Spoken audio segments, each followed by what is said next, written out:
Hi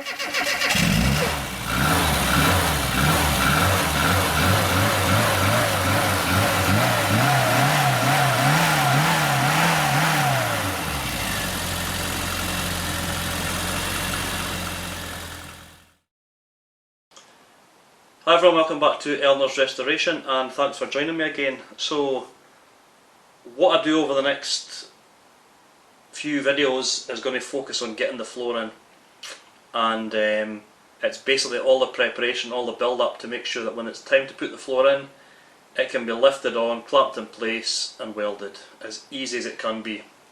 So before I get to the floor, I'm going to brace. I'm going to brace the shell more and I'm going to brace the jig more.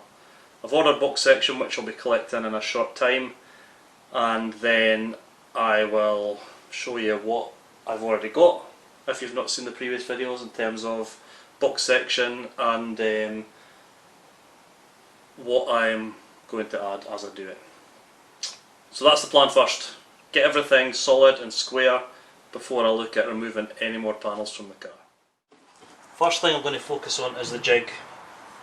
I'm going to put this middle section back on here, and I'm also going to put new sections from this end to there on both sides. It makes it a box and it makes it a lot more solid. There's just too much flexibility with it as it is when I'm moving it, so if I can get it in the right position, get it all bolted in place, it'll make it a lot more solid. And yeah, I'm bolting it because if I need to rotate the car, it means I can just take one off to whatever I need at the time, and it makes it a lot easier. So jig first and then I can move on to the shell.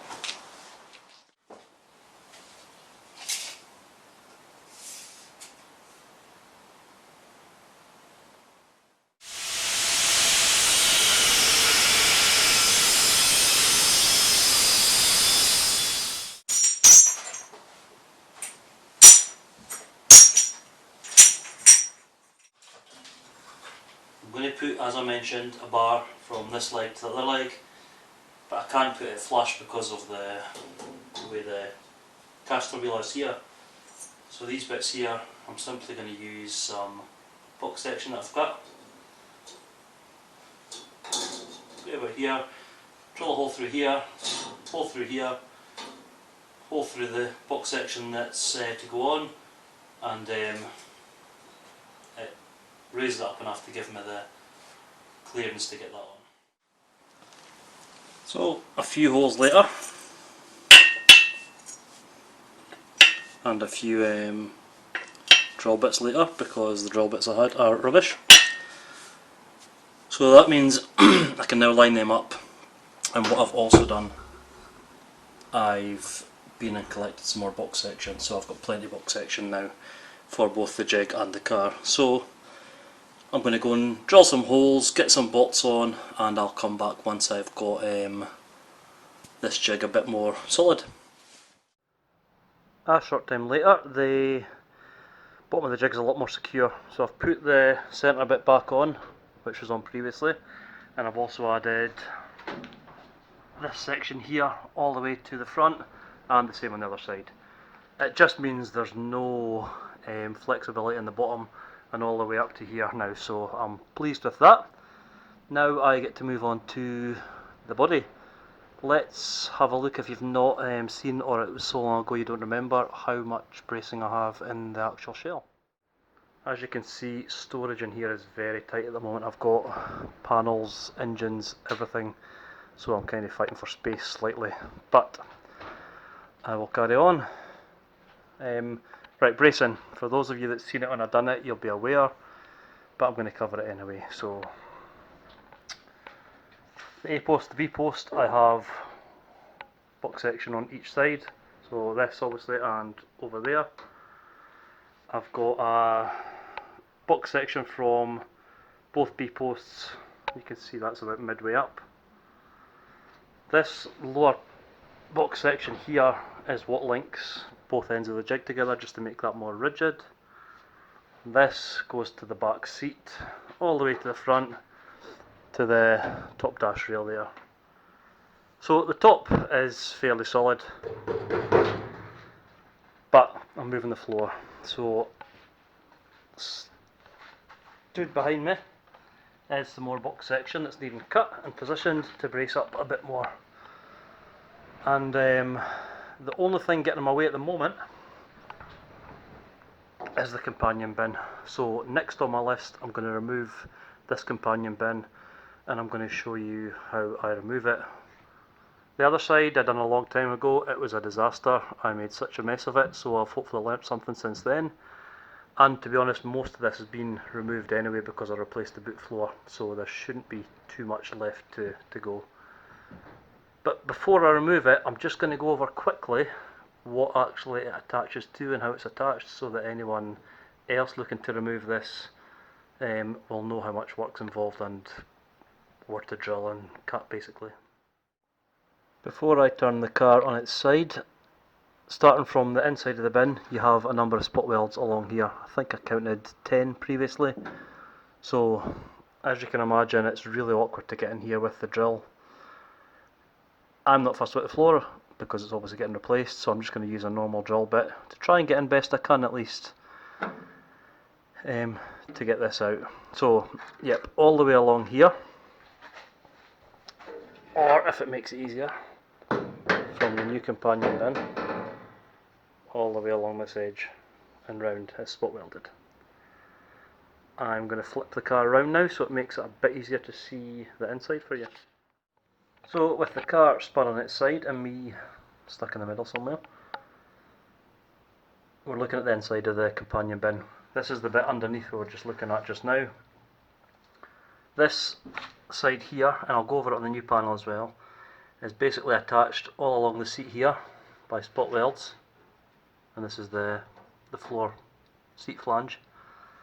This was cut off previously, but this has got a flange that normally attaches onto the rear wheel arch, as I'll show you on the new one. Underneath here there's also a flange that attaches to the rear heel board. Then finally the inner sill attaches onto here and it comes up the B-post here, and that's spot welds at various bits, which you can see I've previously marked out in dots that need drilled out. So this bit for me is the bit I need to be careful with, especially when it comes to the B-post here, because I'm planning to keep this. So spot weld drill bits and carefully so I don't go through this side here. And that's pretty much it. So the only thing on here that I have to take off is this and the spot welds to the floor underneath here, and it should come away then, and then I can look at further bracing. So the companion bin here, if you stand it up the way it goes, underneath here is the flange that goes to the floor, which I've shown you. This is the part here that spot welds to the wheel arch, although I'll need to plug weld that. This part here is the part that gets welded to the rear heel board, and the bit I was talking about that I have to be careful that goes onto the inner sill and B-post is here. So I'm going to set this to the side and I'm going to focus purely on getting this one out just now. Task 1, I'm going to go with the delicate ones first. Spot welds out, hammer chisel in here, and then the rest. So a little bit in, I've drilled out most of the spot welds. These were giving me a bit of bother here, just getting access to. What I'm going to do is get the hammer and chisel in, get most of this removed, and see if I can keep this as neat as I can. There's nowhere for me to stick the cabinet, absolutely nowhere, because I'm stuck in here as it is, so I'm going to do it off camera, and then I'll come back to you once I've got that part off at least. So, not my most favourite job this, I have to say. I did have a plan, spot weld drill out, take it out all neat. That soon went wrong. I went to plan B. I knew the companion bin was not getting reused, so I kind of cut it away with a grinder in the end. This side and the other side, the access, getting into it, the access with the drill is just terrible. Then you've got rusty metal to contend with. Try not to damage some of the panels, so I achieved my mission.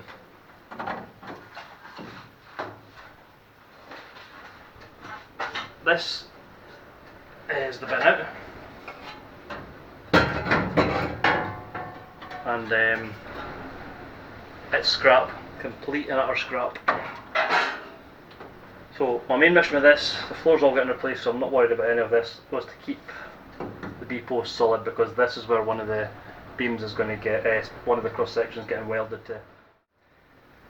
I'll bring you in a bit closer first, and then I'll give you a look at some of the state of what was underneath the companion bin. A closer look. Now you can see underneath here is the infamous cover sill. This is what's left of the floor, so that's why I was replacing it. You can see up here, perfect metal, which is what I was aiming for, because this is getting reused. Not bothered about any of this because it's getting replaced, and not bothered about the heel board because it's getting replaced. So yeah, I'm quite happy. I've now got things I can weld the box section to, which is my next mission. To get some along here, and just get it solid, and then I can move on to the next step before I look at getting the floor out, the big one. So I'm not going to do it just now, I'm going to come back and do that another day. So I'll keep this on this video, but for me, I'll be back in the next clip. So another day for me, same video for you. Right, I'm going to get on with bracing the shell. I've got box section, grinder, sander, welder. It's just a case of measuring, cutting, welding, grinding, on and on and on. I've got an idea of what I'm looking for. It might change as I go on, depending on how bad the metal is and where I want to go, but I'm planning on going complete overkill, because when the floor's out there's a lot of structure missing. So I'm not saying this is the way it should be done, this is just the way I'm doing it. Everyone will have different opinions.